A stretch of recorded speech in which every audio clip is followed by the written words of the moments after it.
भयंकर विस्फोरण रे थरिला राजधानी भुवनेश्वर एक पेट्रोल पंप रे भयंकर अग्निकांड घटी पोड़ी पाउंस होई जाइछि संपूर्ण तेल टांकी। तेबे राजभवन निकट इंडियन ऑयल पेट्रोल पंप रो टांकी रे निया लागिबा परे जोरदार विस्फोरण होईछि। विस्फोरक एते बड़ थिला कि निया लागिबा परे प्रचंड शब्द करी आकाश को उड़ी जाइथिला टांकी। एथिरे तेल टांकी तथा एहार आखपाख अंचल क्षतिग्रस्त होइथिबा सूचना मिलिछि।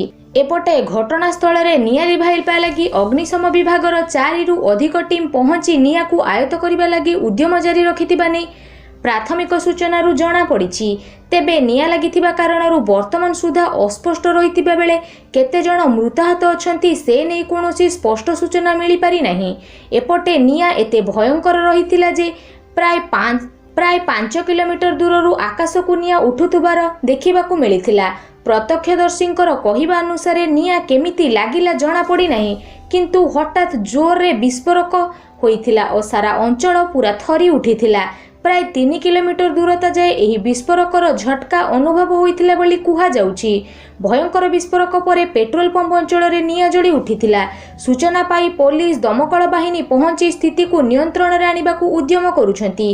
राजभवन निकट इंडियन ऑयल पेट्रोल पंप को संजोग करुथबा समस्त रास्ता को मध्य सील करिछि कमिशनरेट पुलिस। पेट्रोल पंप अंचल को सील करी निया लिभाइबा कार्य उद्यम मध्य चलिछि। अन्यपटे भुवनेश्वर जो अंचल रे एही अग्निकांड घटिछि सेठारे मोट 3टी टांकी रहिछि।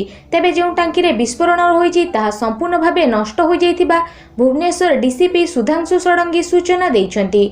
दुर्घटना घटिबा समय टांकी रे प्राय 500 रु ओ टांकी पाखापाखी लोक थिबा जणा पड़िछि। 2 जण व्यक्ति गुरुतर भाबरे आहत होइथिबा जणा पड़िछि। तेबे दुर्घटना को एडैबा पई संपूर्ण रास्ता को सील करा जाइथिबार जणा पड़िछि। तो फ्रेंड्स ए थिला एबेबर किछि लेटेस्ट खबर। वीडियो पसंद आसीथिले लाइक करंतु और चैनल को सब्सक्राइब करि नियंतु।